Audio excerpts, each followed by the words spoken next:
So we're going to have a chat really about the biggest story probably in UK telecoms at the moment, which is the Competition and Market Authority's working paper on a merger.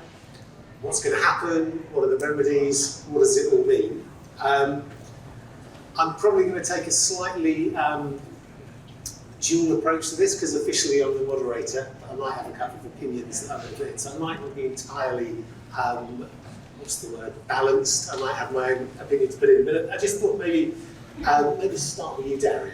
And we'll move straight on to Karis right after though.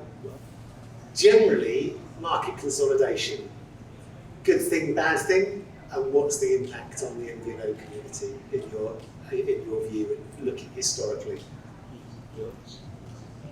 Okay, I would say generally speaking, and pretty much everybody in the room who has worked in the MVNO industry knows why telecom operators need MVNOs, which is quite simple. Normally, a telecom operator wants to work with MVNOs because their brand is not, or their retail capability or their price point are not able to reach enough of the customer base at a profitability level that is adequate to their business. Therefore, the turn to wholesale and the turn to partners that can help them bringing in additional customers, those customers that they cannot reach on their own. So this is the super basic of why MVNOs exist in the first place. Therefore, normally speaking, MNOs that have a sub-scale retail are more encouraged to do MVNOs. It so happens that in the UK we have two MNOs that have a sub-scale retail. One is Hutchinson 3, one is Vodafone. Now, when you put the two of them together, you will find that the gaps in the market will naturally diminish. If on top of that you put the two sub-brands that each of them operate, Voxy and Smarty, which are incredibly good and incredibly successful, you see that from their perspective of the market, they have two brands that are pretty good and two sub-brands that are pretty amazing. Therefore, their own incentive to do more MVNO business will naturally diminish. This is the basic. Then we can elaborate on all the if and buts, but it's a natural new positioning in the market, which would obviously see them being less interested in reaching out to partners to do more MVNO deals. And of course, this is one of the reasons why the CMA is looking into remedies, because they have obviously heard from the community of MVNOs and all the other players, and they've kind of acknowledged that there is a genuine concern in the market. Normally speaking, and I think we discussed it this morning as well, when you have capacity and not enough customers, you reach out to MVNOs to complement. The complementarity of the MVNO market has always been there. And the bigger you are, the less complementarity you need. That's a super basic level. But then I think we need to go a little bit deeper into some of the subtleties of the MVNO market. But at the basic level, a merger is not good for MVNOs. On top of that, and this is from the point of view of the addressable market or the market reach. On top of that, when you think that, and you know it well because you used to be a wholesale, so sitting on the telecom operator side, when you have three competitors that are potentially offering a wholesale price to MVNOs, it becomes a bit more difficult to know how many other companies is this potential new MVNOs talking to. You can guess, or they can tell you, look, if it's not you, it's that or the other.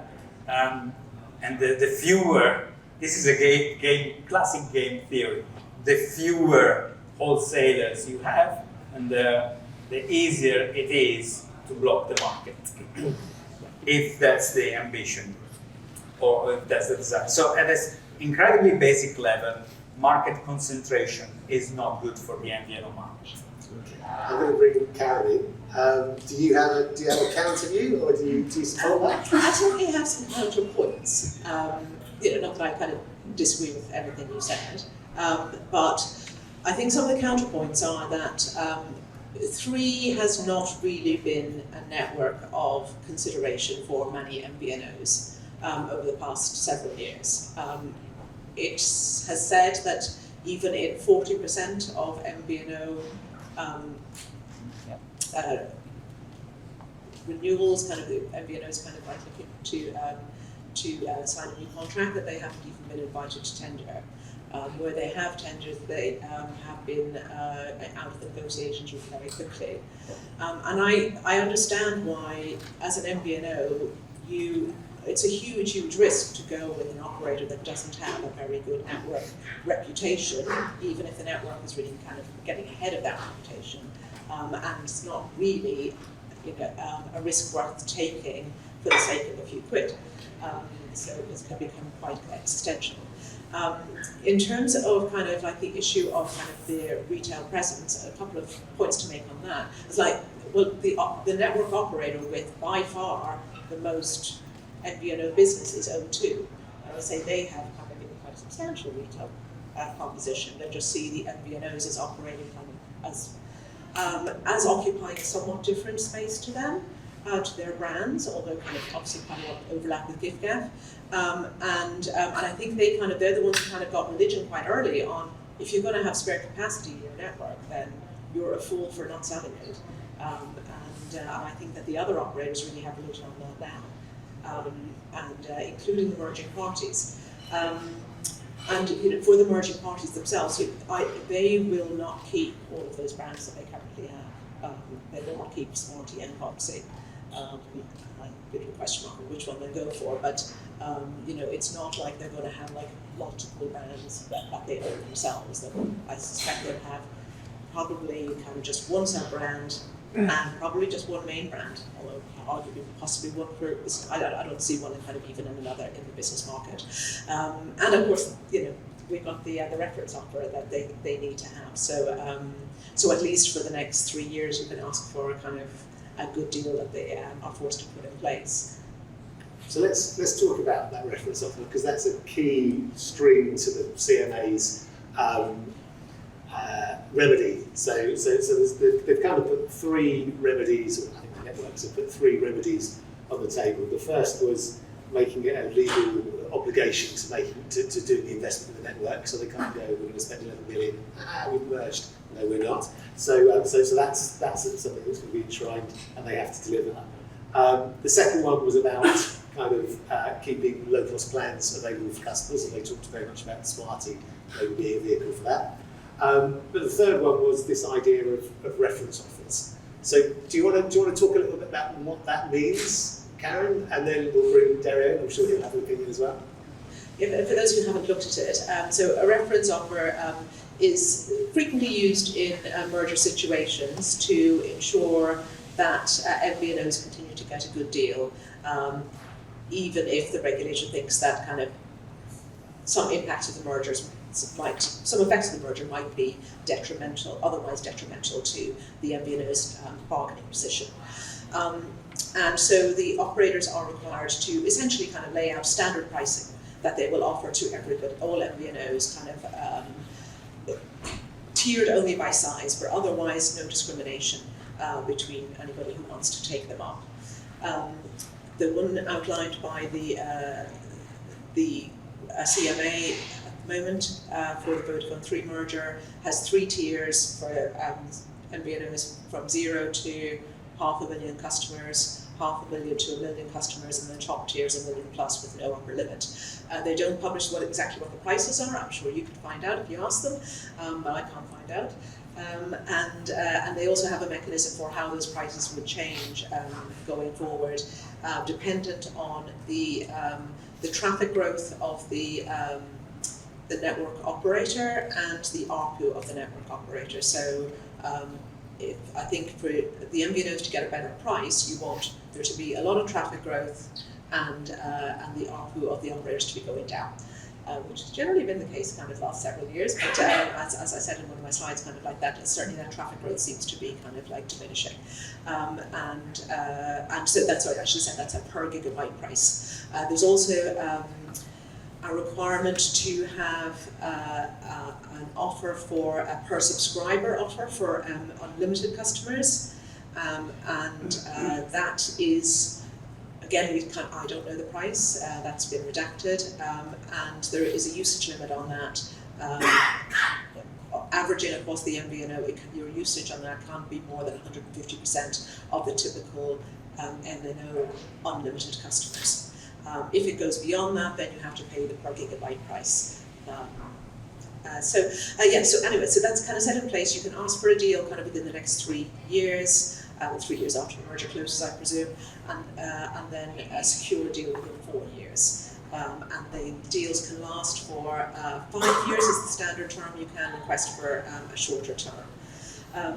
Where we've seen them in place in the past, they haven't really been in the use in the UK, but they have been used in other countries. They have tended to be sometimes kind of quite useful, but that was historically, over the last few years where they've been put in place, the MVNOs have tended to find that they get better deals elsewhere. So they haven't been kind of like the levels, I think the pricing levels haven't been draconian enough, and then also the other network operators who aren't subject to these don't want to see all of the MVNO business going to those reference offers, so they're incentivized to better their deals. So we saw that in Spain and we saw that in Germany just very recently. So I think even if the pricing of them is not great news, like the level that they're set at, and I think that they did use the term kind of, it's set kind of at currently prevailing prices, so it's probably not bargain of the century, but at least it provides really a ceiling for MVNO pricing over the next several years. Thank you. Derek, do you want to offer some comment on that? Yeah, I mean, I think I can't disagree with any of that, obviously, because it's part of the CMA publication. It's that is the proposal, price reference, wholesale price reference offer. The only thing I would say, in those few markets where price reference offer was imposed by the competition authority on a post-merger remedy type of fashion. I'm thinking about Austria, which incidentally is again the Hutchinson business. Didn't really change the MVNO market. In fact, the MVNO market in Austria started a consolidation after the merger. So yes, let's say that maybe those reference offers preserve the status quo or tend to preserve the status quo, but I'm doubtful of the fact that it would encourage new MVNOs coming into the market. There is also learnings from other markets where, I can cite Japan, which is one of those interesting MVNO markets where there are price reference offers out there. Essentially, that means that every MNO, so the MNO needs to offer pretty much the same prices to every single MVNO. What happens is that you kill innovation in the MVNO market. Because if you offer the same price to everybody, then you just eliminate any possibility of creating new and interesting business model, any possibility of creating a negotiation that is based on your ability to grow or your ability to negotiate, which is quite an important skill in the MVNO market, as you know, because you have done many negotiations. So it's a remedy. I think it's the label is adequate. It's a remedy trying to solve a situation, but it's undoubtful that it's a situation that needs to be solved, or But what I see in what the CMA is proposing is that it seems to be very kind of orientated towards preserving the status quo rather than thinking about, do we want this MVNO market, which up to now, the UK market not only is one of the best MVNO markets out there in the world, but it's also one of the least regulated MVNO market. And it's the commercial and market-driven approach that the market had so far that had guaranteed the MVNO market to be so successful. Now, we can argue about the fact, do we want MVNOs in the first place? Which is, if you look at it from a telecom operator point of view, you might or you might not want. But the reality is that, is this proposal going to encourage new entrants, as in new MVNO entrants? Possibly, it doesn't look like. Yeah, I wouldn't have thought so. And I do agree that kind of it's not designed to kind of get a fabulous deal, because I think kind of the one thing that this merger is acknowledging is that the operators need to be able to make money if they are to invest in the kind of networks that the government wants them to. So I don't think they're trying to kill they're very careful not to really harm the MNOs with the kind of levels that they're looking for here. I think that's really quite sensible. So I don't think that I suppose the attraction is kind of, a degree of certainty. But you don't really build a business just on certainty for 5 years, do you? Not a chance of you making back your investment in that time is kind of not fabulous. I would expect, though, kind of just to come back on one of your points about kind of innovation, is that although this is a reference offer that the operators need to adhere to, that they could actually offer better terms to other parties. So I don't think it is a floor price. It's a ceiling price. It is a ceiling price with fewer companies competing for it. Mm-hmm. So, well, insofar as 3 was ever a real contender for anybody. I think 3 was a very serious wholesale contender. I don't believe that people, MVNOs, new and old one, discarded 3 at all as a wholesale operator. Of course, if you want to launch an MVNO, you want the best network and you want to put powered by such and such. Sure, but at the end of the day, you need to work with whatever you can have, and I think 3 was a serious player in the wholesale market as much as everybody else. In fact, perhaps the only opportunistic one was Vodafone, which was kind of, if I need to snatch that MVNO, I will snatch it, but I am not open necessarily to new MVNOs. I think they would, Vodafone, if they were in the room, would furiously deny that claim. Although my experience there suggests that could be accurate. I think I've just add a couple of sort of potentially counterpoints and also open up a different channel of conversation. My personal view is, I've seen reference offers in other markets, and it entirely works out. It comes down to how you set the benchmarking, right? And how you see it work, where you set the levels, and in other markets, the networks have had rather a lot of opportunity to set the levels at a conveniently high level, which has stifled the MVNO market.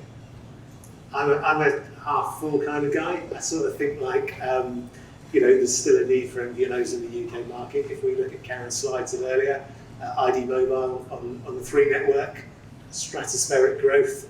Lebara on the Vodafone network, stratospheric growth. Turning that off may not benefit them necessarily, and they will have capacity to fill. But I think it all comes down to that redacted detail, doesn't it? It's like what is the number behind the big black smudge? That's the thing that's going to drive it. What I did think was really interesting that you sort of touched on, Karen, was the impact it's going to have on people that aren't regulated, because there's going to be 2 other network operators in the market who don't have to regulate their prices, but of course the transparency of wholesale deals is amped up. The one thing I can absolutely guarantee is it's put a massive hole in the MVNO consultants market, which I'm looking forward to, because of course having an understanding of where pricing sits is useful. But what was really interesting in BT's submission, when they wrote into the regulator, is they were talking not so much about they were talking very much about how this would distort competition. And they were talking about how it would distort competition in line with what you were saying, Darren, which is all of a sudden market forces aren't being taken into account anymore. You're setting artificial levels, you're artificially massaging the market. Now, they weren't advocating that this thing should be allowed without the remedies, quite the opposite. But I thought it was a really interesting perspective, and I guess O2 and BT are going to be watching this very carefully, because all of a sudden their MVNO revenues could be under pressure, depending on where that benchmark is set. What are your thoughts on that? Karen, you've got the mic. Yeah, I certainly, I know that VMO2 is worried about MVNO business. It's a big part of their revenue stream, and they're under quite extreme kind of financial pressure there from at least one of their shareholders. Although they have the security of keeping Tesco Mobile and Sky at least for quite a while. Yes, so I forgot the beginning of your question. I did have something to say. It was about the transparency in the market and the artificial. I think kind of, having spoken to people in the industry who kind of go through the process of trying to figure out what price should we offer to these MVNOs, they go through a huge modelling exercise and figuring out their average cost, their marginal cost, the kind of and at the end of the day, they kind of just ditch it and say, let's just offer what we need to offer to kind of get the business, if that's what we want to do.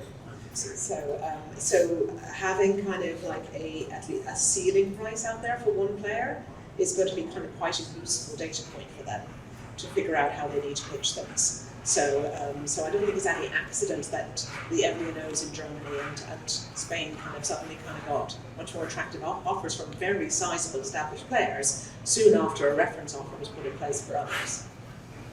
Darren, your thoughts? Yeah, it's useful for the market in general because they have a starting point for discussion, negotiation. But as you say, it all hinges on one thing: where is it set? Because if it's set at the wrong high level, it kind of is detrimental for. Wrong depending which side of the coin you're looking for. But if it's set at the level that is disproportionately far, which I doubt from the reality of today's market, then it will distort the business not only of those sitting on Vodafone Hutchins networks, but also the ones sitting on the BT and the MO2 networks. So that is obviously part of, I guess, for people like us observing and consulting in the market is the fun part of it, but it does bring in additional risks. But I just hope that my initial comments didn't give the impression that I believe the MVNO market in the UK will be dying or anything like that.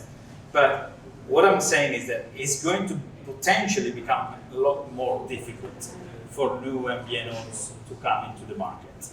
That is. But there are other things, happy to talk about, that will be contributing to, or will make space for healthier MVNO dynamics and overall kind of market condition.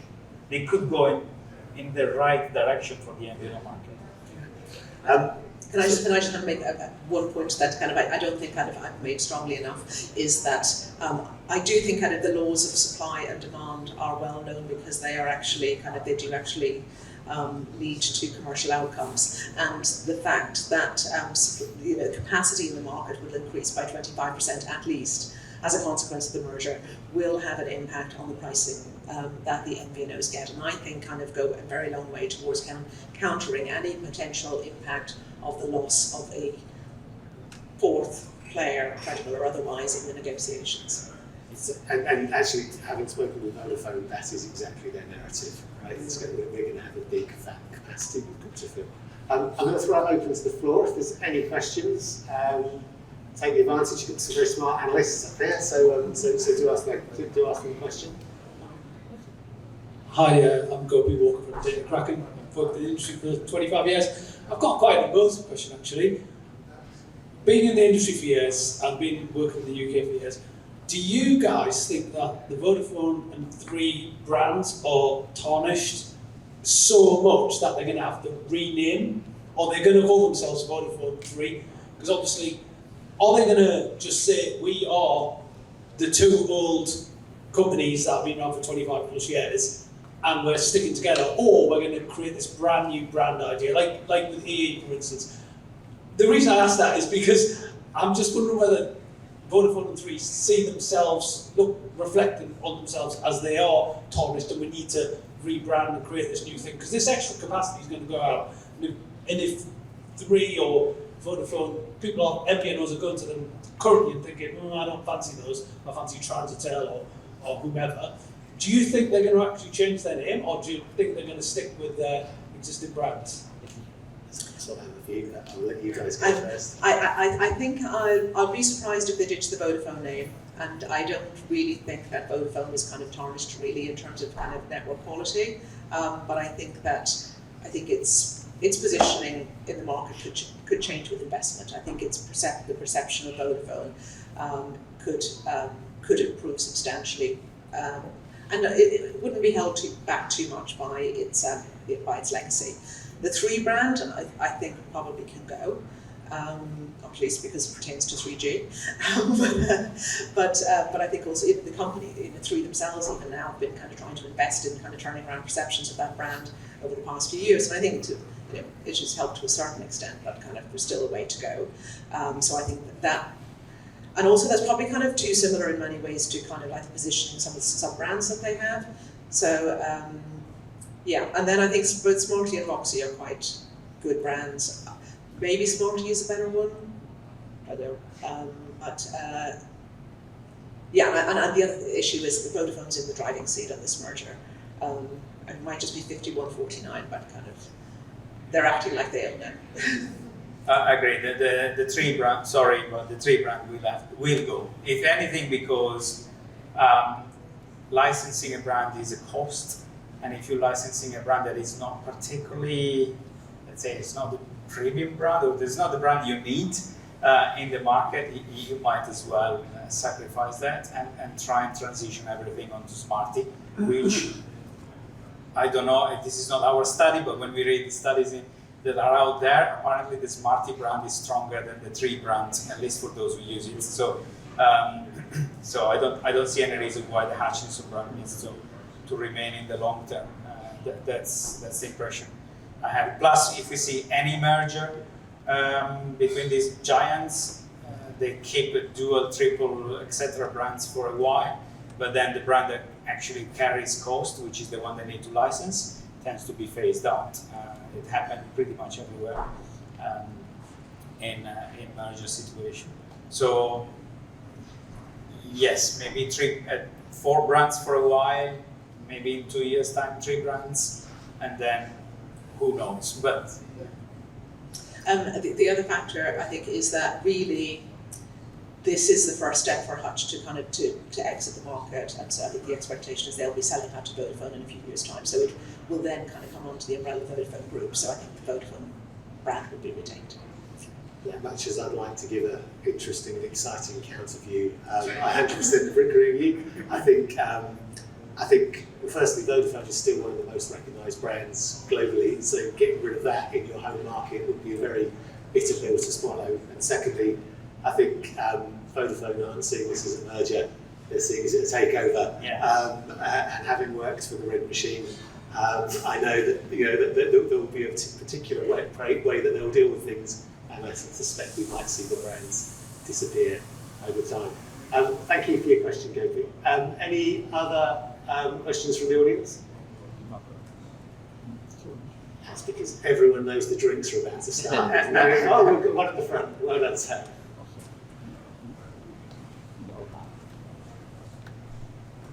So we were saying that the growth in data consumption had been not as fast as it was previously, dropping down to 10% from 25%. Do you perceive this 25% extra capacity that they're putting on somewhat building for the past as opposed to building for the future?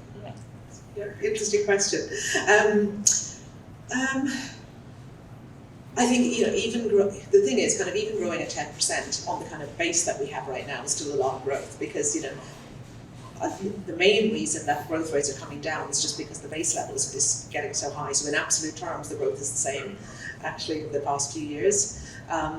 So we still are seeing kind of a lot of growth, and then of course we're seeing kind of one of the reasons we're seeing a decline in the growth rates the past few years is kind of the shift from YouTube to TikTok, and an improvement in some compression techniques from some of the distributors. But then there are other factors which are coming into play which might make that take off again.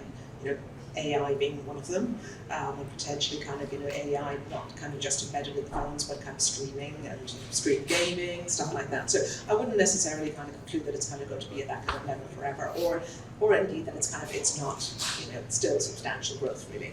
I think Vodafone 3, in many ways, the promises that they're making about kind of their 5G rollout are not necessarily the kind of 5G rollouts that you would ordinarily choose to deliver. Because you're at that point kind of like rolling out 5G beyond where you need the additional capacity for now. But it's something that they want to do. They want to do as part of the promise, kind of to get the merger over the line. I think they'll probably use some of it as, at least on a near-term basis, for fixed wireless access, because that's actually good use of the spare capacity there. And so they're partly building for maybe those kind of growth rates going up again. Also to get the approval and to kind of just get it done whilst they're merging the two networks. In many ways, when you're kind of consolidating, you're visiting your towers and kind of consolidating, you might as well kind of and kind of adapting the equipment for both party spectrum bands. It's a good time to upgrade to 5G anyway. But on that point, I think it's and this is why I want to partially contradict myself, in the sense that despite the fact that the MVNO market will have fewer wholesale operators and it's going to be tougher for all of them because of that, there are some good news that are more market related. One is linked to your question, which is data utilization is no longer increasing as much as it used to, which plays really well into the MVNO business model, which is in essence, trying to predict how much of your bundle are not utilized. And if the data doesn't grow at the same rate, your bundle utilization prediction is more likely to be accurate, because it's not always is, which is good news. And on top of that, if you add to it the fact that the retail prices are going up, maybe not pegged to inflation, they need to do pounds and pence now, fine, which is not great for telecom operators, but still is an increase compared to the past, which was just going south indefinitely. So now we have a stable data utilization, or stabilizing data utilization, in a retail environment where at least the nominal new prices are going up. In market is a different situation, because there are in base offers that are difficult to predict. But in theory, we can see a situation where retail prices are going up, where the UT cost is remaining stable, at least from the utilization point of view. And that means that there is more room for MVNOs to maneuver in terms of their own margins. So because of that, there could be good news for the MVNO market. And on top of this, and sorry for the MNOs here would disagree, in a market where you have 3 MNOs rather than 4, it is expected that prices will go up. However we can dress a merger on efficiency, on cost, on capacity, on return on investment, the rationale for doing these kind of things is also to increase retail prices. I know it's something that nobody wants to talk about. Ofcom doesn't want to talk about. The CMA doesn't want to talk about. Certainly Vodafone and 3 don't want to talk about. But I'm an analyst, I can talk about on my behalf. Of course, that's the rationale of doing this. It's not just the cost. They are hoping that the market prices will go up. And that's good for the MVNOs as well, because it creates So if we look at it from an industrial point of view, nobody's surprised that has been accepted because none of the MNOs in the market make enough return to invest. No, the CMA is not looking at the MVNO market. The CMA is looking at the government is looking at the investment and the return on investment of infrastructure. And that's good news for the UK market as a whole. The MVNOs is kind of a side, second, third, fourth thought within that discussion. So in theory, prices will have to go up. That's one of the rationale. I disagree. I think kind of the studies that have looked at kind of what happens to pricing when mergers have happened elsewhere has been very mixed, and it's really just it has very much depended on the reason for the merger, and it's very difficult to establish what the counterfactual would have been. The results, the conclusions are very mixed, and certainly when we look at kind of the relationship between the number of players in a market and pricing levels, there is no correlation.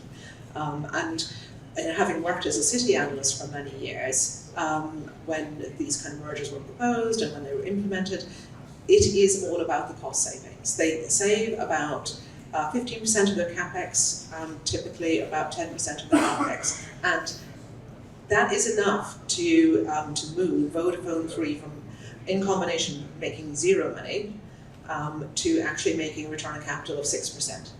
According to our numbers. Of course, they're hoping that prices are going up. You're always hoping the prices are going to go up, but they don't tend to. I think is the problem. It's certainly not something you can count on, and it's certainly not something that you can count on kind of looking at mergers elsewhere.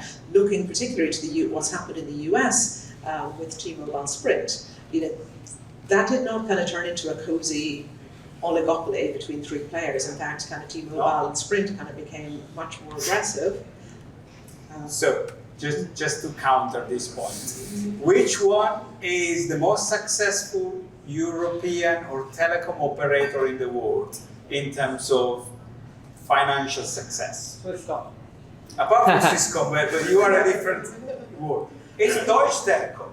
Yes, because they invested in the US, which is a much better market. Coincidentally happens to be generating 85% of their revenues from two markets, Germany and the US, which went from 4 to 3. Maybe the prices don't go up, but surely you stop the erosion. But it's... They were doing really well in the US before the merger.